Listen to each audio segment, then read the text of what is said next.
Assalamualaikum warahmatullahi wabarakatuh. Perkenalkan, nama saya Sri Wahyuni dengan NIM 41120120057.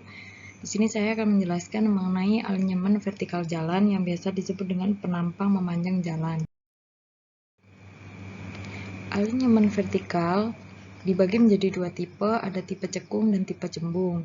Untuk tipe cekung, seperti materi minggu lalu, yaitu di mana titik perpotongan antara kedua tangan berada di bawah permukaan jalan, seperti ini. Sedangkan minggu ini kita akan membahas mengenai alinyemen vertikal tipe cembung, di mana titik perpotongan antara kedua tangan berada di atas permukaan jalan yang bersangkutan. Seperti ini, perpotongan antara kedua tangan. Gambarannya untuk alinyemen vertikal tipe cekung yaitu seperti gambar di sebelah kanan. Di sini tinggi mata pengendara, di depannya terlihat lampu dari kendaraan selanjutnya. Kemudian untuk tipe cembung, di sini kendaraan dan di sini ada penghalangnya karena kita melewati lengkung cembungnya ini. Untuk jenis lengkung vertikal itu dilihat dari titik perpotongan antara kedua tangan bernilai ada EV-nya positif, yaitu lengkung vertikal cekung, dan EV-nya negatif, lengkung vertikal cembung. Untuk minggu ini yang kita bahas khusus untuk lengkung vertikal cembung, yaitu untuk lengkung vertikal cembung yang pertama yaitu keadaan di mana permukaan rencana lengkung vertikal jalan dihadapkan pada rencana jalan membentuk pendakian. Seperti ini, nilai A-nya G1 min G2, nilainya positif semua. Ciri lengkung vertikal cembungnya selanjutnya yaitu di mana dia yang pertama mengalami pendakian, kemudian yang kedua dia mengalami penurunan sehingga nilai A G1 dikurangi negatif G2. Ciri yang ketiga lengkung vertikal cembung yaitu dia mengalami penurunan dilanjutkan dengan penurunan lagi sehingga nilai A yaitu negatif G1 dikurangi negatif G2.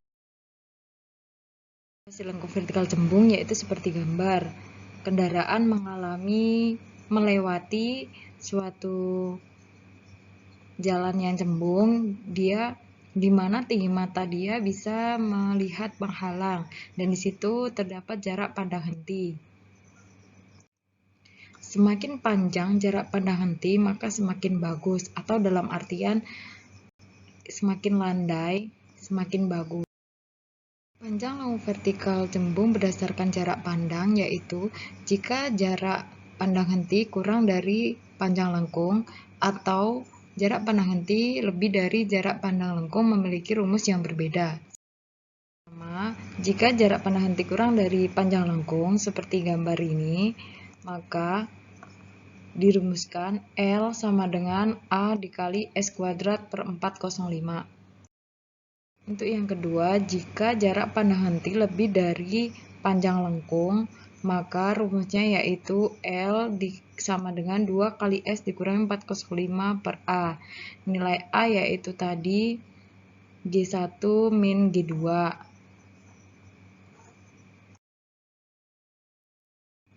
Dari data-data di atas, kita dapat menghitung panjang minimum lengkung vertikal yaitu L sama dengan S kuadrat dibagi 405 dan untuk kelandaiannya yaitu G1 dan G2.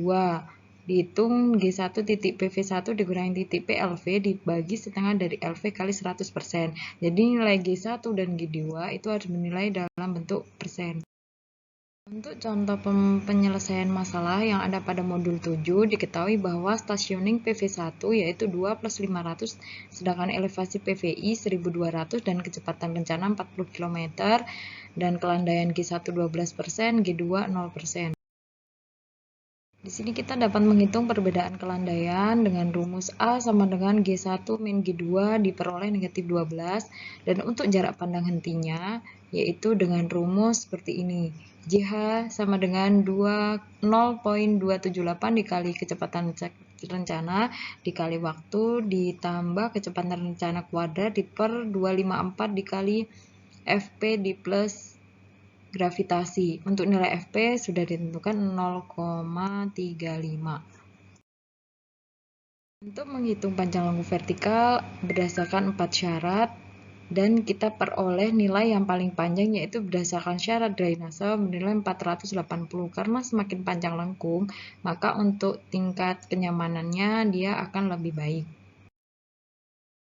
Diperoleh nilai 480 dari perhitungan sebelumnya tadi, maka dapat dilihat bahwa jarak pandang henti kurang dari panjang lengkung, yaitu 46,33 kurang dari 480, sehingga digunakan rumus LV sama dengan A dikali JH kuadrat per 405, diperoleh nilai LV 63,6.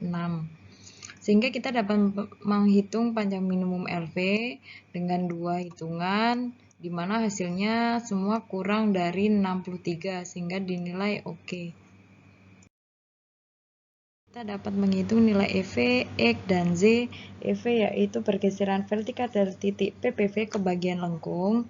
Ini EV, kemudian X, jarak horizontal, Z, panjang pergeseran vertikal dari titik yang bersangkutan. Diperoleh Z 0,24, X 1,59, dan EV 0,95. Untuk stationing lengkung vertikal atau pemberian nomor dari beberapa lokasi PLV, A, PVI, B, PTV, yaitu berawal dari STA PLV diperoleh dari STA PVI dikurangi setengah dari LV, sehingga diperoleh 2 plus 468,2. Untuk di posisi A, stationingnya yaitu STA PVI dikurangi seperempat LV di plus 2 sama dengan 2 plus 500 dikurangi seperempat 63,6, diperoleh 2 plus 484,1, dan begitu seterusnya berdasarkan hitungan PVI dan LV. Jadi untuk menghitung stationing atau STA itu berdasarkan yang diketahui PVI dan panjangnya lengkung LV.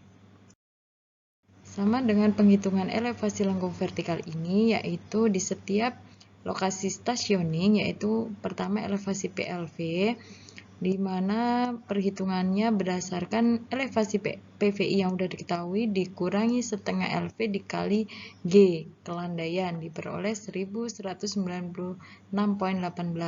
Untuk elevasi A sama, tapi dikuranginya seperempat dari LV dikali G1 dikurangi Z, karena di sini ada Z, di sini ada kemiringan. Jadi kita menentukan posisi di sini. Begitu selanjutnya sampai dengan elevasi PTV. Kesimpulan dari persoalan di atas mengenai alinyemen vertikal jalan tipe cembung, yaitu dari gambar alinyemen vertikal cembung ini diperoleh STA 2 plus 468 itu di lokasi PLV. Kemudian untuk dengan elevasi 1,196,18. Kemudian untuk STA 2 plus 484,1 ini dia lokasinya di A dengan elevasi 198,13. Begitu selanjutnya yaitu ada di lokasi PVI, B, dan PTV ini. Saya sampaikan, saya ucapkan terima kasih. Semoga teman-teman dapat memahami dan mohon maaf jika banyak kesalahan. Akhirul kalam, Assalamualaikum warahmatullahi wabarakatuh.